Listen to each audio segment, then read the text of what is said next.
My name is Stephen. For those of you who haven't met yet, I'm a Global Challenge Research Fellow based at the Department of Computer Science. I've been the one working together with Thomas to put together this seminar.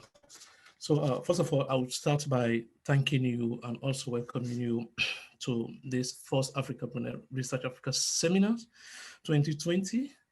So the seminar is organized in collaboration with the Department of Computer Science, Research and the Development Office, as well as colleagues from the Global Challenge programs who have been very helpful to share ideas together.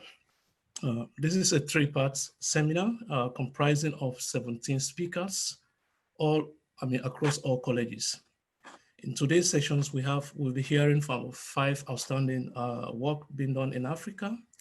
The remaining 2 seminars, which I will share on the slide. Let me just share the remaining 2. So briefly about the Brunel African Seminar Series and how it actually started and where we are heading. So the seminar is really part of an effort that we are trying together with my colleagues to promote and make Brunel research work in Africa very visible. Over the past decade, Brunel has done an exceptional work in Africa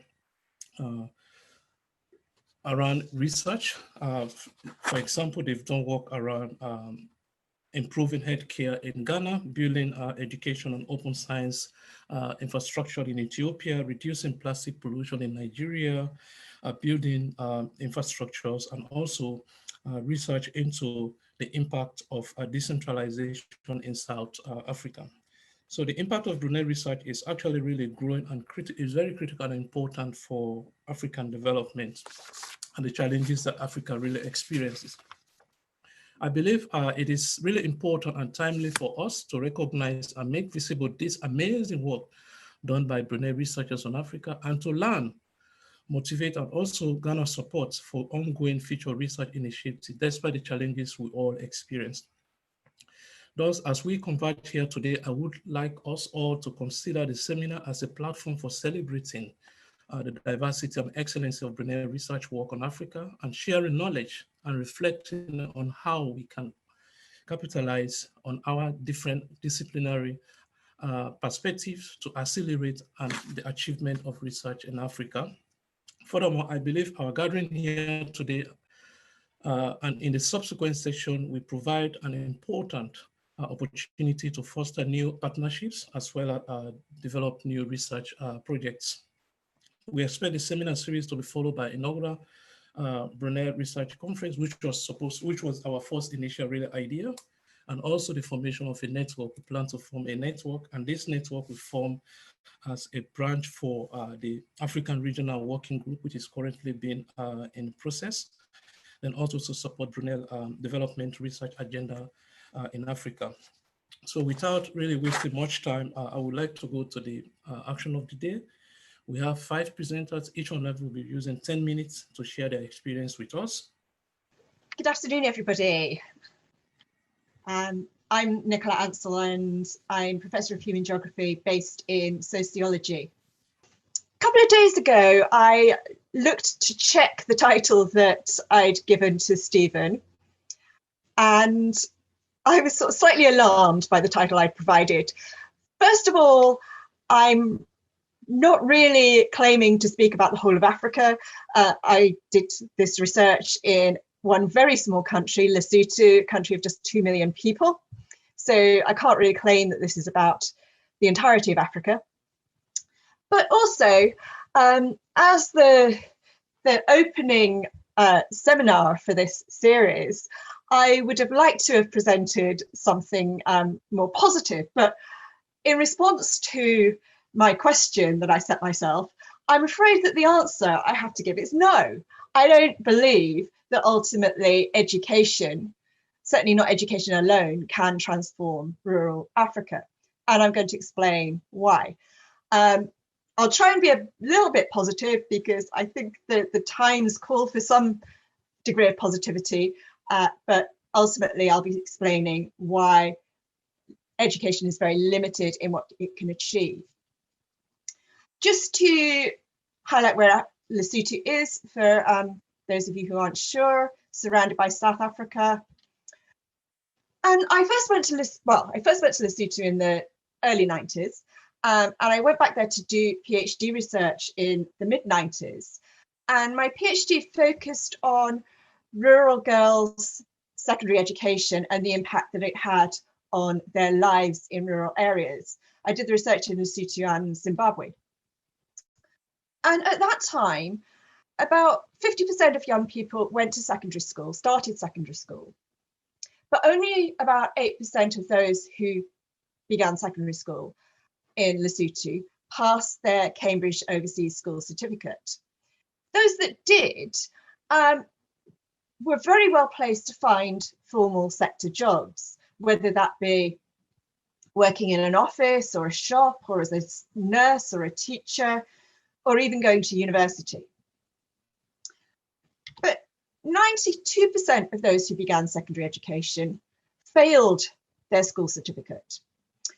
And those, particularly the girls, would end up staying in the rural area, cultivating land. The boys would perhaps raise livestock, but there wasn't enough land and it wasn't productive enough to really provide for an entire household. And so most rural households were dependent on remittances from urban relatives. Fast forward to the last 4 years, and I've been doing research looking at education systems, aspiration and learning in remote rural settings, which is based on ethnographic research in Lesotho, as well as in India, where Peggy Frohr from Anthropology has been leading us, and in Laos, where we're working with Dr. Roy Huismans from the Netherlands. And that's mainly seeking to explore two questions, really. One is around how young people's aspirations are produced in rural areas and the role of schooling within that. And then also how those aspirations in turn shape young people's engagement with schooling. So what's changed over that 20 years? Well, today, almost all children attend school. In fact, most young people probably finish primary school now. Most stay in school till they're around about 18, many of them progressing into secondary school. But school is still seen by children, their parents, their teachers as preparation for a formal sector job, as it was when formal schooling was first introduced to Lesotho in the late 19th century. And the chances of success in that are probably now lower than they were 20 years ago. I can't compare the data because they do a different school exam now. But one thing that has changed is Lesotho has introduced what it calls an integrated curriculum. The government is quite conscious that the traditional academic curriculum is not going to enable all young people in Lesotho to go and get formal sector jobs. And with World Bank funding in 2009, it introduced this curriculum that is based around 5 learning areas rather than traditional subjects that are intended to align with what they talk about as life challenges. And the one that has particularly interested us in relation to rural Lesotho is a subject area called creativity and entrepreneurial. So is this a more transformative education? Well, one of the things that we have recognized is that young people's aspirations really haven't changed. CE, this creativity and entrepreneurial, is seen as irrelevant by children and by teachers. Children still want to be, around 75% of children in primary schools in all 3 countries where we're doing this research, if you ask them what they want to be a teacher, a nurse, a soldier, or a police officer. Those 4 jobs just keep coming up. Entrepreneurship is just not seen as relevant. It's not seen as something that school is about. It's not the purpose of education. So is this because they have the wrong innovation, the wrong curriculum? and I could certainly critique the curriculum in many ways. Is it about the wrong implementation? Certainly the teachers are not taking creativity and entrepreneurial seriously. If it's taught in the afternoon, they often let the children go home instead of teaching it, or they just let them draw in the classroom and go and do their own thing. Teachers are really not implementing the curriculum as it was envisaged. But I would argue that that is actually, that's not the cause, that's a symptom of a deeper problem. That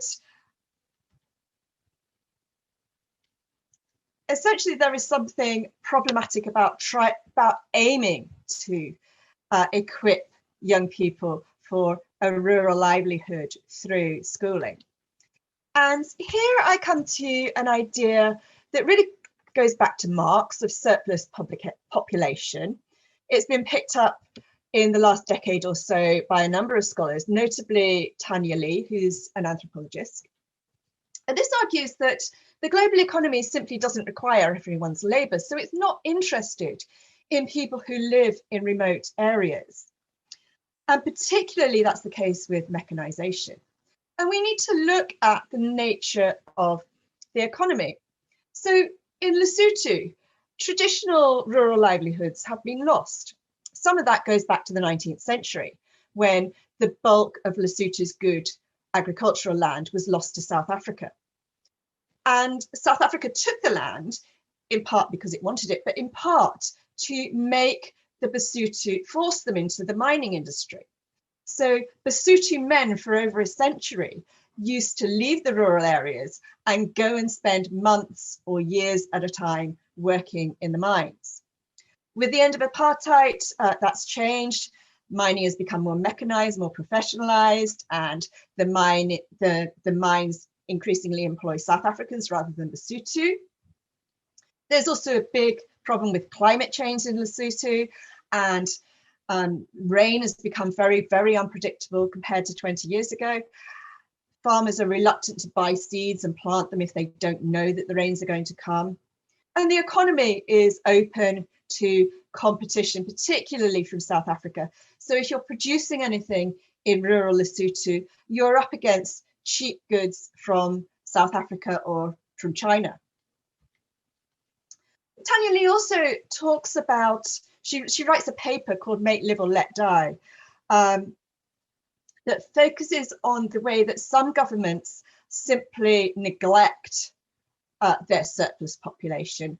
Others are concerned to keep them alive, and they will use something like social cash transfers that are given out to the very poorest to sustain their lives, but not their livelihoods. And that's another area that I have been researching.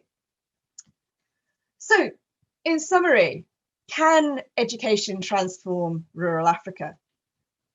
Well, there are some positives in Lesotho. People believe, at least superficially, in education.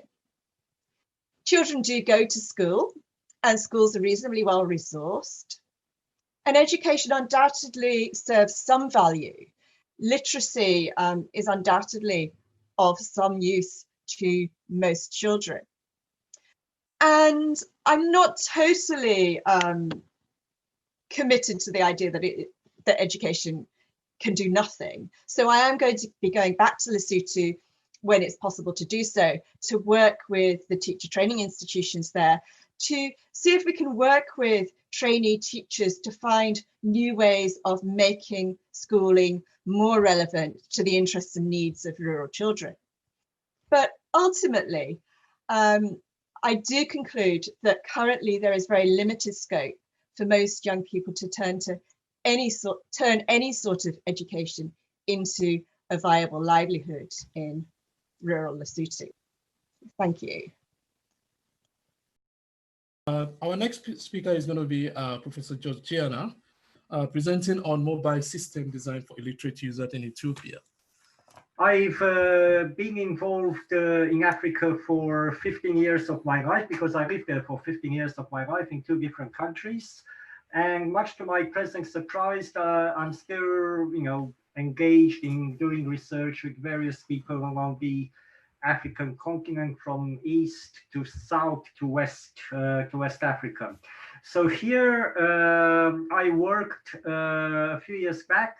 I was an external PhD advisor for students in computer science in the Addis Ababa University in Ethiopia. And both students were brilliant students. They were highly motivated, and a pleasure to supervise. I thought that this particular student's work, his name is Mesfin Vorgmariam, is of a particular interest to our seminar, because it illustrates problems that are being some people think that, well, problems faced by Africa are really specific to Africa, whereas they're actually not. There are problems which we also face here in our highly westernized and highly industrialized environment. Now, the problem in Africa, and especially in the rural Africa, and this my Vorgmariam was in the rural highlands of Ethiopia, is of course the lack of infrastructure, which of course means that you don't have a banking infrastructure. You can't go to the nearest ATM and draw cash and all that. Of course, Africa being Africa and coming up with amazingly ingenious solutions. They've come up, with other means of paying, of transferring money between individuals, such as M-Pesa, for argument's sake. So cashless means of conducting financial transactions. So I guess that is one aspect of what Vorgmariam looked at. The other thing is, of course, that unfortunately, illiteracy in Africa still is a big problem, and the more you go into rural areas, the graver this problem becomes. And of course, if you start using all of these cashless platforms to transfer money, all of them assume at least some degree of literacy. All right. Which it's great that most people, or an increasing number of people, shall I say, in Africa and elsewhere, they have mobile phones and smartphones of one ilk or another. But the problem is that all of these apps that we write at the moment, and that are currently even being written wherever, they've been written with a view to people who know basically how to read and write. Okay.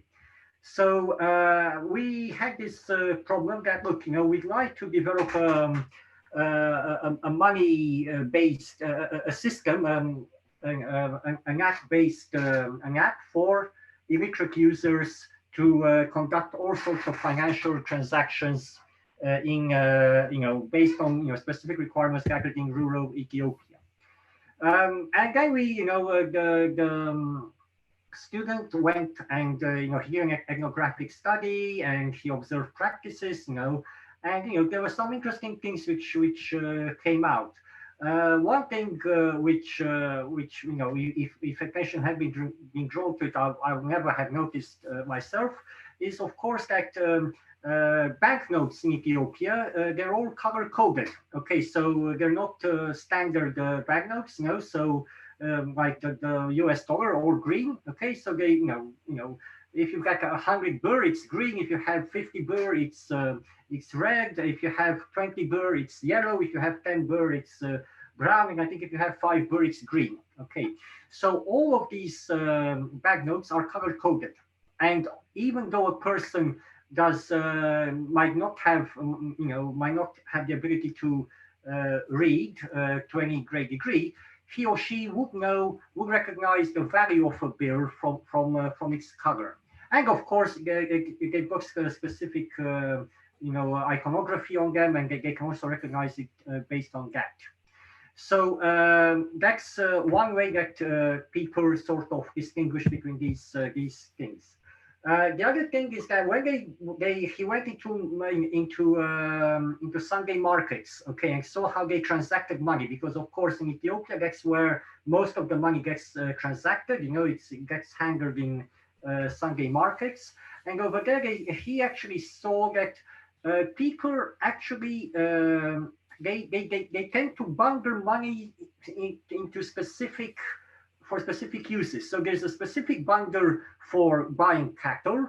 There is a specific bundle for going for giving to the church. There's a specific bundle for household expenses. Okay, and you do not contaminate one bundle with money from another. Okay, so that is almost sacrilege. All right, and again, of course, and we also noticed that how do people divide the money between themselves?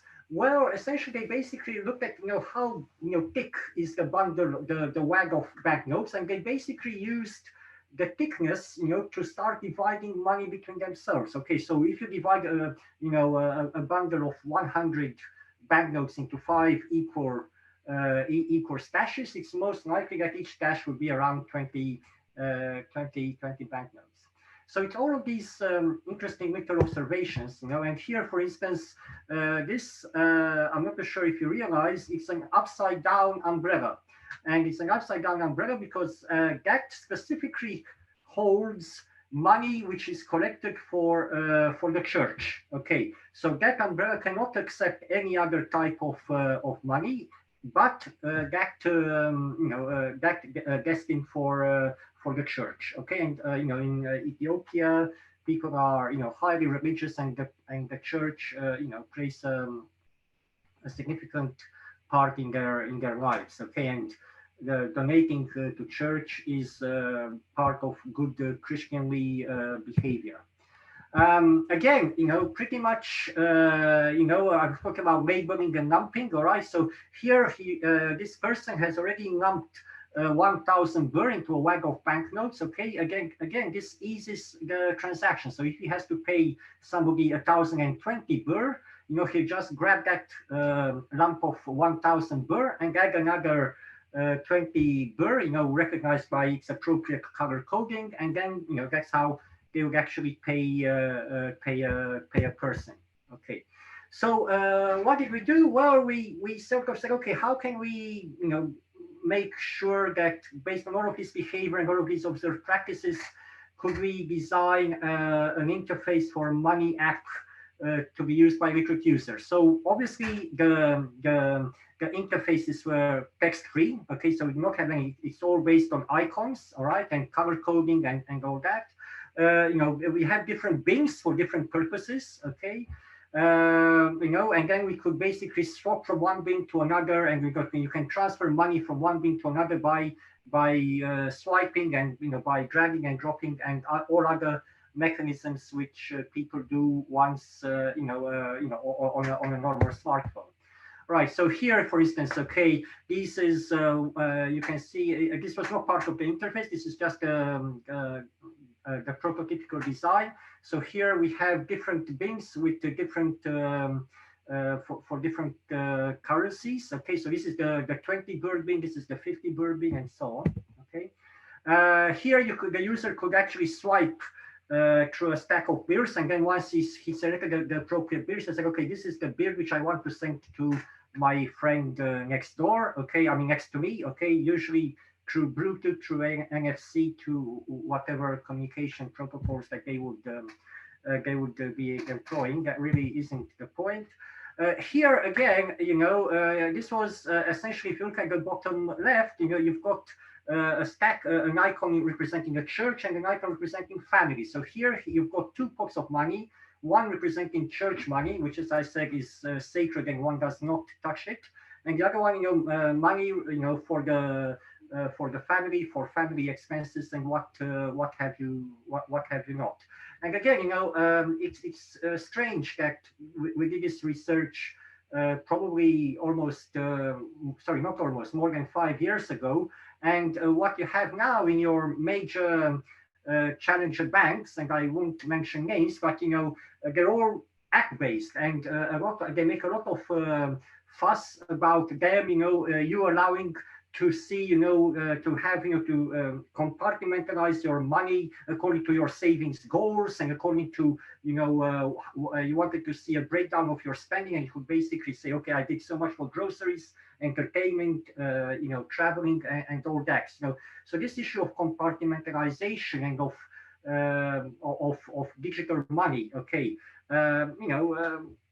it's been around for quite some while. Okay, I can't say it originated in Africa, but certainly something that we've adopted here, as so-called cutting-edge technology, whereas in fact its roots could be traced earlier on.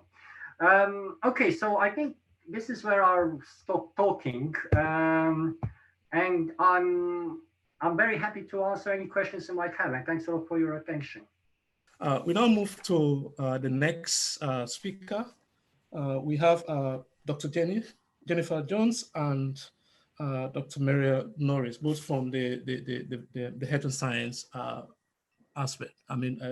department. Thank you, and thank you very much for the invitation on behalf of both Mariel and myself. Yeah. We're really pleased to be able to share our work with you, and it's fascinating to listen to the presentations so far. So a really enjoyable event, and well done. We're going to share with you our work in looking at essential CVD medicines, essentially cardiovascular disease medicines in Maputo city in Mozambique. So I'm going to give a little bit of the basis, and then Mariel will take over and talk to you about some of our new work that's going on, new collaborations. And whilst that new collaboration is early days, it's really exciting and opening lots of doors. So the history, just to place the context, is I was selected by the World Heart Federation to their Emerging Leaders Programme, which is a global initiative looking at addressing various topics. And my particular topic, the year that I entered, was specifically around the target of 80% availability of essential cardiovascular medications or medicines and diagnostics. So I attended an amazing seminar and in person, which was so lovely when we think about today, and was allocated to a fantastic group which was very closely together, where we were tasked with coming up with a proposal which we had to pitch to see if we could get funding, and we were successful. So we pitched for a survey in both Mozambique and Fiji, looking at availability and affordability of specifically an extended list of essential CVD medicines and diagnostics. So the WHO collect data on a limited basket of medications, and we wanted to extend that and look much more comprehensively, particularly around looking at pediatric formulations that are used in women, which are missing from the surveys to date. So just to allude to some of the key findings, which then kind of links to where we are now. In terms of availability, you can see here core essential medicines, you can see our extended list of CVD medicines, and then all. You can see that whether you're in the public sector or whether you're in the private sector, there is very low availability and nowhere near that target of 80% availability that's been set by the 25 by 25 agenda. In terms of diagnostics, whilst there is availability in the public sector, in terms of sort of in the private sector rather, it comes at very high consumer costs. So for the public sector, actually, it's largely, these diagnostics are largely unavailable. And I'm talking about the basics of blood pressure, cuff size choices, and so on. So just basic essential diagnostic tools in cardiovascular health. And then finally, and importantly, we looked at affordability. So here presented actually as a combination of availability and affordability. And the horizontal axis along here is looking at if any medications cost more than a day's wages, they are deemed unaffordable. And you can see that only 2 medications would be deemed affordable out of the list of those presented here. We actually surveyed over 50 different medications, so there's a select review here, but of all of those, only 2 of them were deemed affordable. And some of those actually were coming up to more than 50 days worth of wages. So most of the drugs are unavailable and not affordable. And this is very important because cardiovascular care and the prevention of future events are very much avoidable with good management, which includes pharmacological management. So with that data in knowledge of that data, we applied to the Impact Accelerator Award that was announced by Brunel, and we were successful because the basis being there's low availability and these medicines are expensive, but people make decisions for lots of different reasons. Even when they are available, it isn't necessarily that people then adopt taking up those medications, and also looking at supplier context influencing availability. So we had some great survey data that really warranted exploring and better understanding the kind of why and what is it from a user perspective and from a supplier perspective that may be governing the bigger picture. So our study is ongoing with the HAVE-MeDs sort of qualitative angle, and I'm delighted to introduce you to Dr. Mariel Norris, who's been leading on that qualitative perspective. So we're working in a new network, early days, but some great collaborations being made, and I'll hand over to Mariel. Thanks, Jenny. So just to tie in with Jenny, this is a kind of continuation of the work that had already been done there, but it extended the member of staff. There was a lead member of staff from the Mozambique team based in Maputo who had been involved in the previous study. But now with this more in-depth study, we wanted to also expand it to a larger range in her team as well.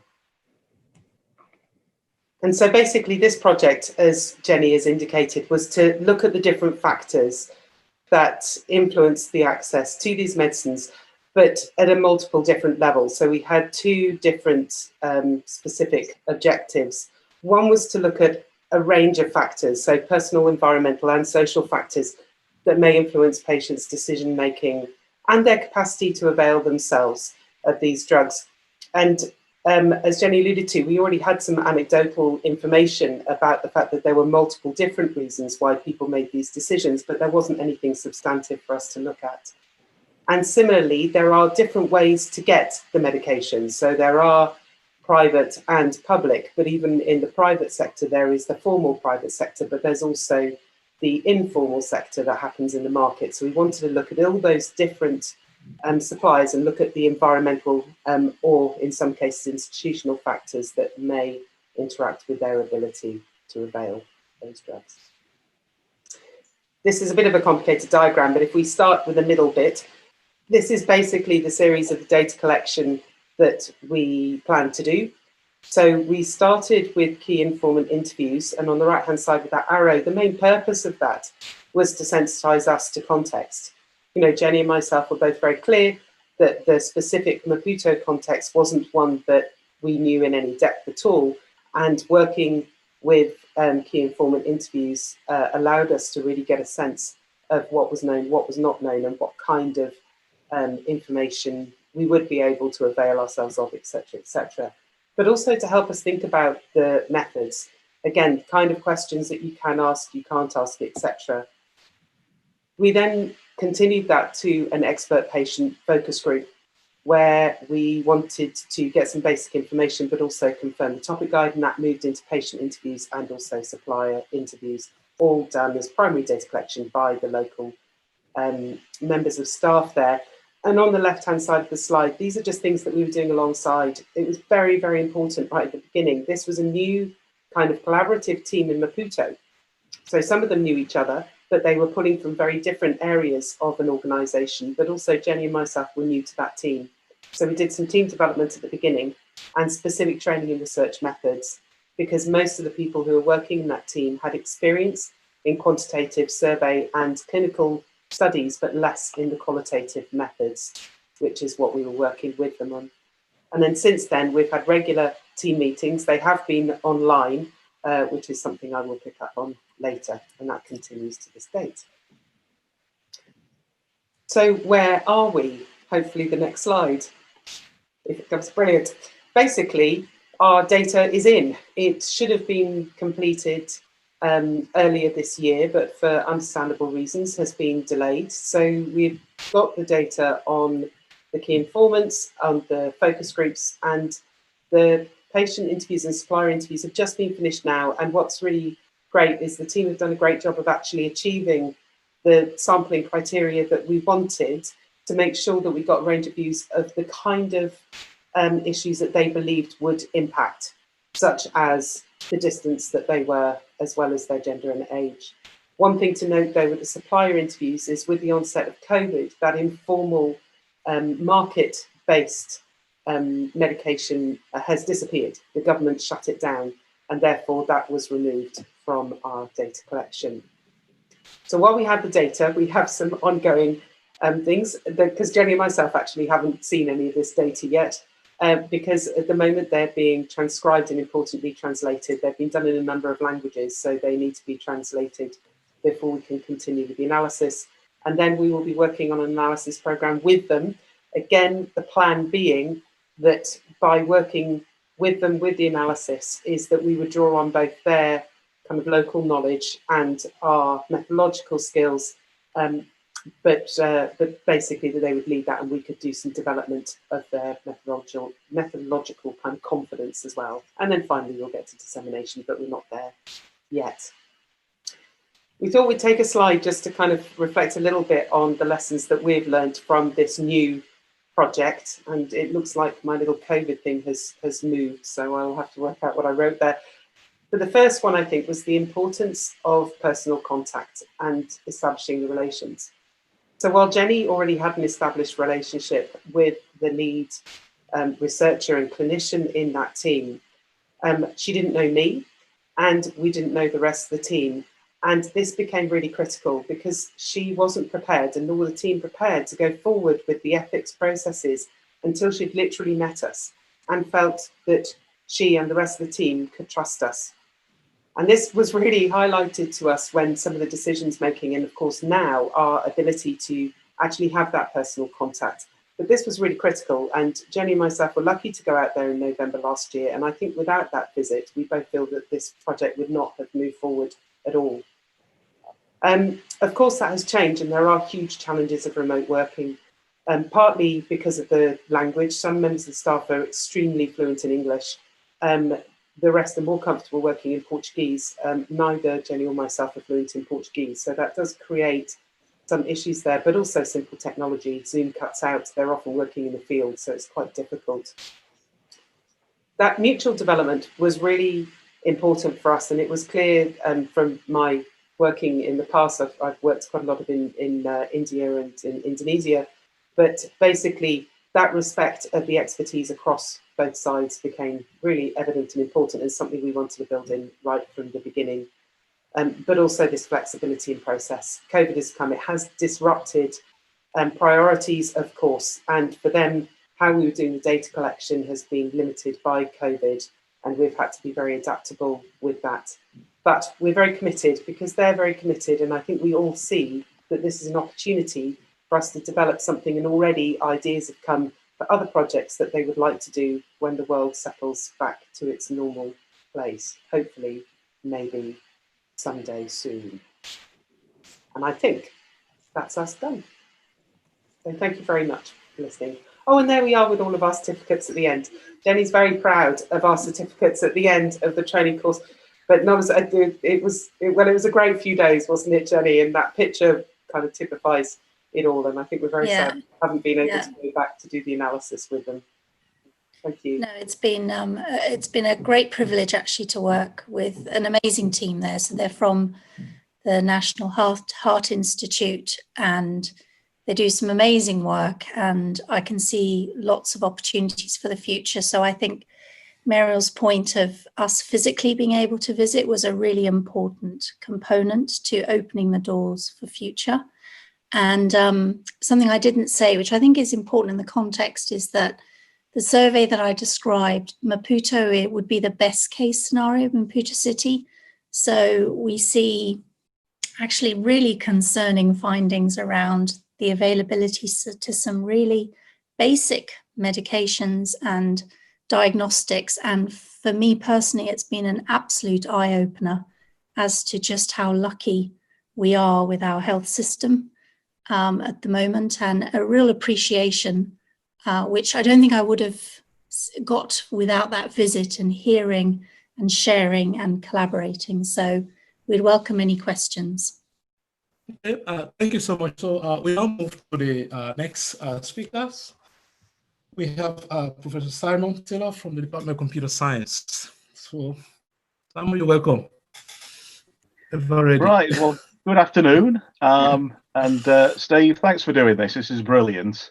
And just to pick up on a comment that's just been made, I completely agree.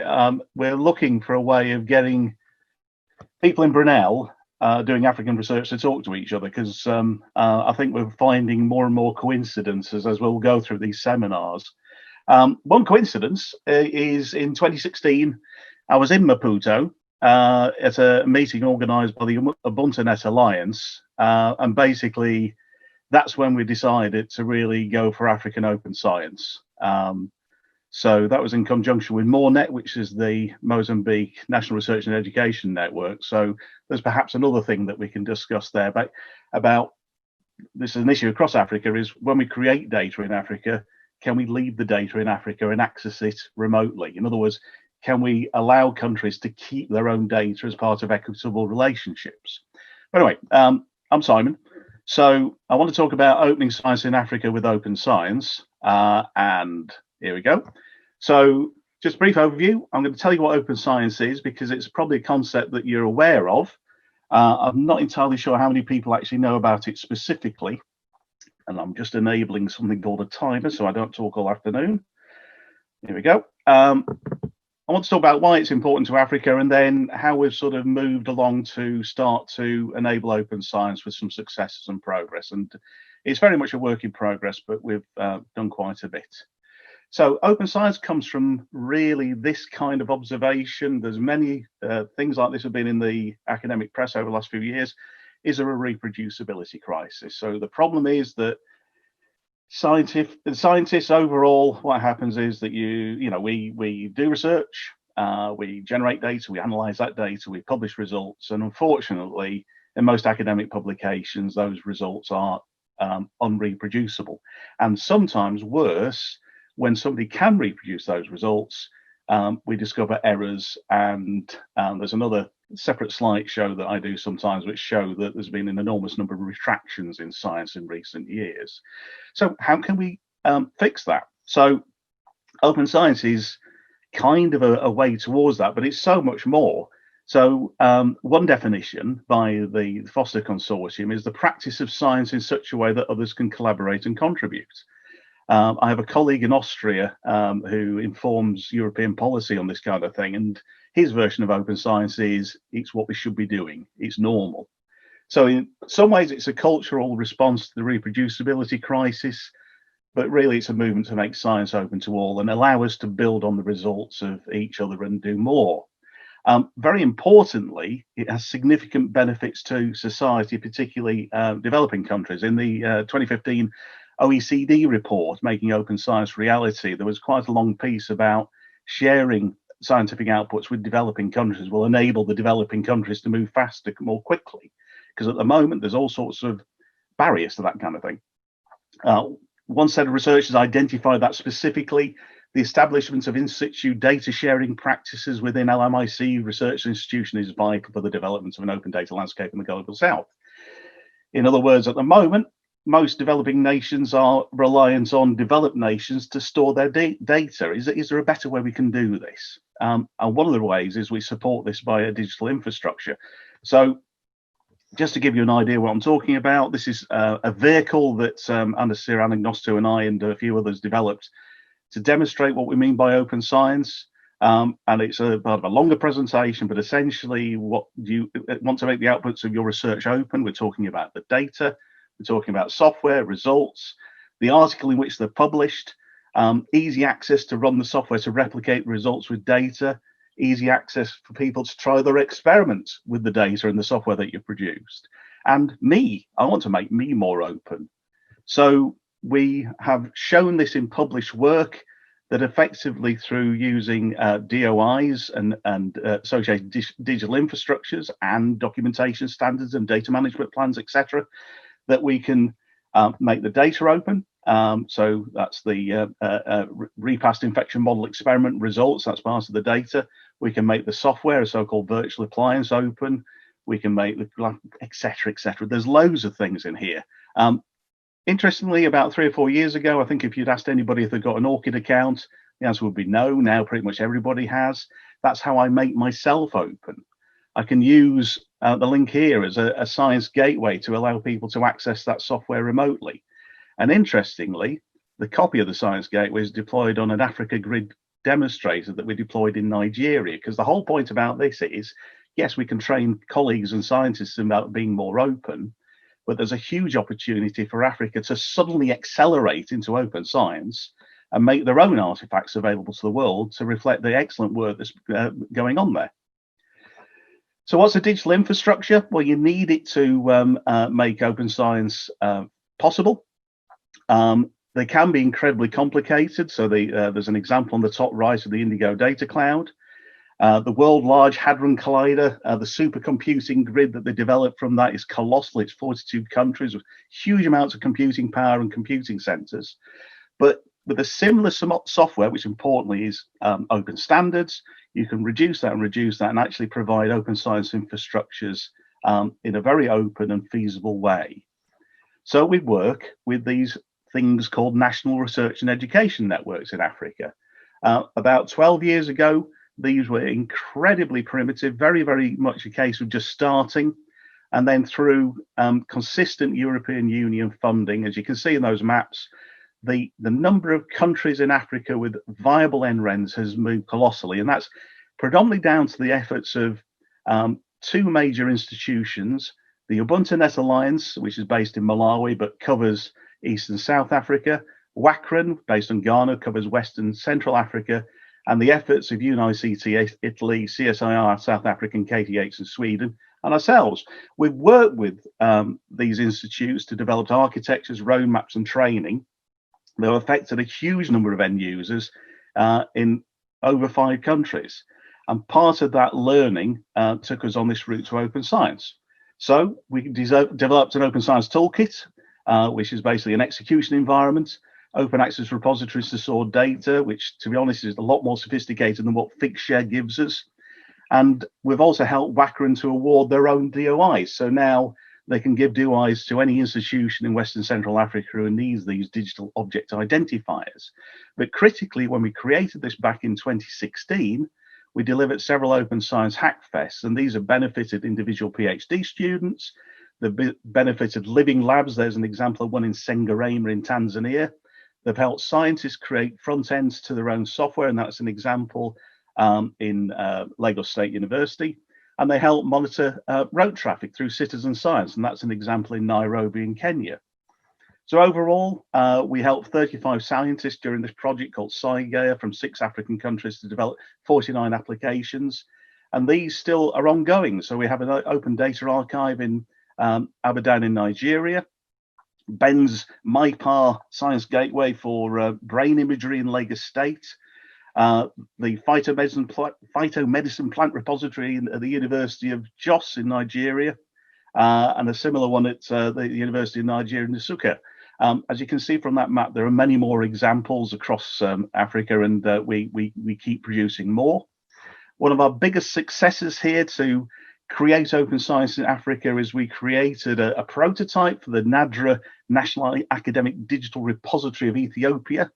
That is now being used, and it's being formally adopted by the Ethiopian government, so that outputs from 47 public Ethiopian universities are being now put onto NADRA, primarily theses at the moment, but any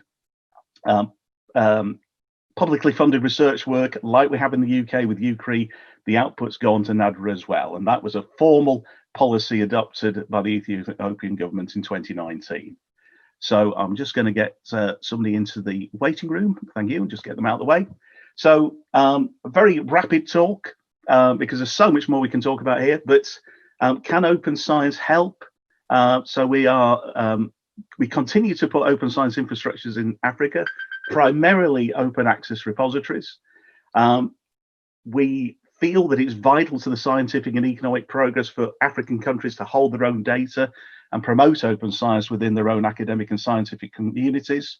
And we continue work with WACRIN in Western Central Africa by prototyping cloud services, helping them to continue developing their infrastructure, and supporting a huge initiative called LibSense, which is co-designing open access protocols, open access publishing, and really trying to empower librarians across a huge number of universities across Africa, because we feel that these are the future curators of African open science.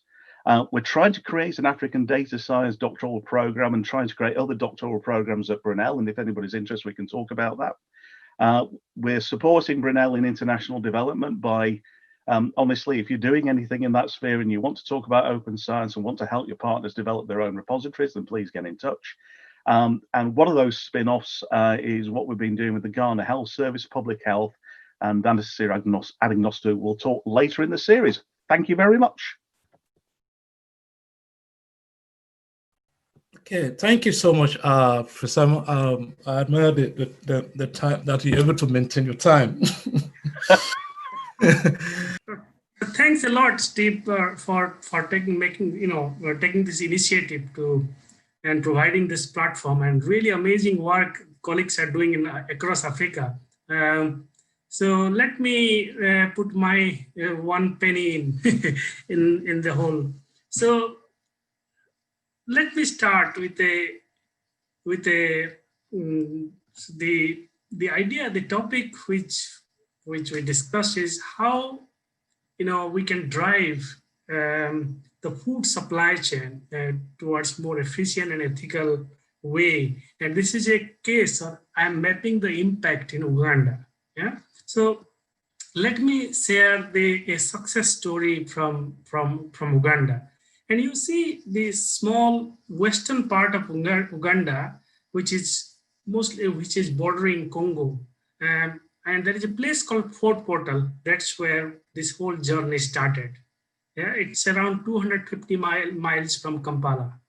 Earlier, the roads were not good, but now it is quite nice roads built by China. So let's start the journey from the western part of Uganda, a small place called Fort Portal. And in that small place, a picturesque university, as the name suggests, Mountains of the Moon University. And you see, actually there are two. One is from my background, and you can see this is the university where where we started our work from a funding from an institution called VLIR. It's a DFID version of Belgium. So that's a development organization which funded this project. So what happens? What did we do in that university, and how this was the focus of the whole supply chain, the institutional focus. So this is a relatively new university, started in 2008, and it's actually built by the community. The community come together and they try to address the problems of the community. That's why it's a community driven. So to put it together, to summarize the mission of the university, it's like of the community, by the community, and for the community. So that's the core of the university, which is Mountains of the Moon University in western part of Uganda. So our collaboration started there. When we started the project in 2012, it has limited resources, limited teaching infrastructure, limited research capacity, and though it has a community at core, but engagement is still very, very limited because there is no, difficult to find the pathways how to engage more. Yeah. So this is how we started our intervention model, the capacity building model, to make a efficient and ethical supply chain. So we wanted to really, increase the research capacity of the university and translate into education, demonstration, and train not just the staff member, but also the community member, also train the trainer. So this is the intervention model we started with.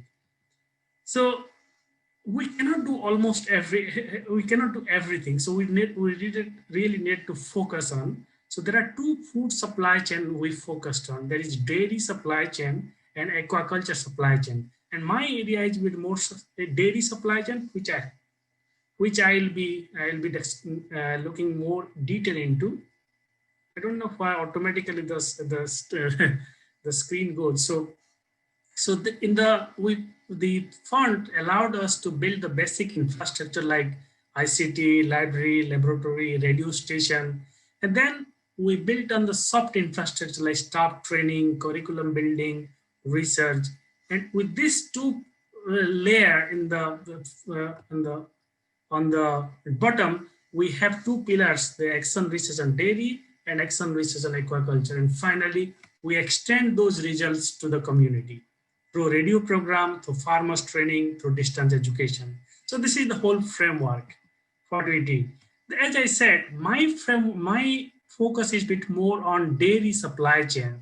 So I looked into the nutrition sensitive food value chain and assess all the stakeholders in the supply chain, farmers, processor, retailer, cooperatives, and all these different players, how they act each other, what are the loopholes, what are the drawbacks in the chain which we can fit. So we did one simple example I can show it here is the food waste and losses. We make the assessment by using lean management tool. Actually, lean management is a tool used by Toyota to improve their processes, improve their efficiency, reduce cost, reduce time. So we borrowed tools and techniques from Toyota and tried to apply those in the food supply chain or dairy supply chain in specific to improve the processes, improve the supply chain, reduce the losses, and improve the nutrition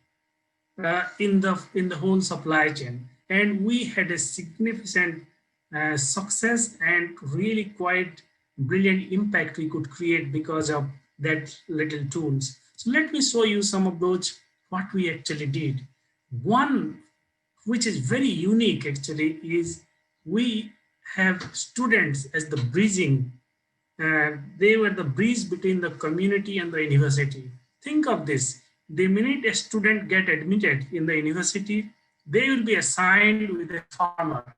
So in the whole period of time, when they will be in the whole system, so during their time, they will be working with the farmer, continuously visiting them on a regular interval, bringing their problems to the university, bringing the research back to the farmer. So this is how they work as a bridge. Students were working as a bridge between the community and the university. So this is one unique model. The second one is we created a dairy development center where the farmers can come and discuss their problem. They can get the training, they can get all the requirements, how to take care of the different kind of farming, the feeding procedure, all those elements are co-created in the dairy development sector.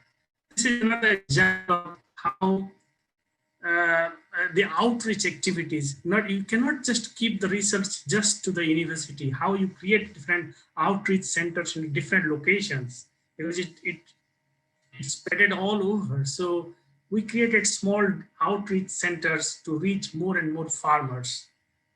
And this is the next step. There will be more train the trainers approach. The more the staff members are, get trained in terms of research, how do, and also there are two types of training. One for the staff training in terms of research and teaching others, but also training for these extension workers who can go and give the trainings to the farmers. So in the whole scope of the things, we had several PhD fellowship provided to the staff member of Mountains of the Moon University, so that you can create the research capacity of the university itself. So first, when we joined in 2012, there was only three staff members who had PhD.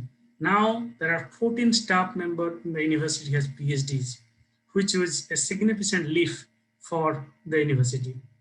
The another interesting intervention was we also created a mobile app called Cow Analytics. And this is a very interesting app because, almost every farmer in Uganda have a mobile phone. So to keep their farm management and information in one place and communicate, this app is being used right now so that they can get the best information and keep all the records digitally. So this is quite popular among the farmers. Another significant thing is it's how you reach, how you bring your research to the remote corners of different locations in Uganda, in Kampala. So this is a community radio. There are live studio, but besides that, there are also outdoor broadcasting kit is used, and different community radio listener clubs were created for farming, for healthcare, for education. So that's also very useful to bring the message to the community. So all these different interventions has a significant impact. For example, in dairy itself, we increased the milk productivity from 10 liters per day to 22 liters. That is 120% increase. We installed 10 collection centers and 10 coolers, increased the value of milk by 72% through processing and marketing, strengthened the capacity of the farmers 75% more by mobilizing 528 dairy farmers across the Western Uganda. And in this whole process, we also created 6 dairy farmers platform, the group of farmers, where they regularly can meet and discuss their challenges, and they can help each other. There is more collaborations and cooperation. Not just the farmers comes together, but also the cooperatives, the processors, the retailers, they all come together and discuss their challenges. And then we also not just the challenges, then you build your training program on the top of it and bringing all other kind of research engagement tools in order to sensitize them and make towards how we improve the efficiency. So the last one of the very interesting achievement of all this is because of all this work. This is the youngest university in Uganda to get the charter or accreditation. So what does it mean? Because of this charter or accreditation, their budget from the government has increased from 1.2 million to 7.2 million euro. It means there is an increase in staff salary by 85%, improved infrastructure in terms of lab, library, classrooms. It increased the student enrollment as well. And so because of that, is more scholarship, and ultimately it increased the local or boost the local economy.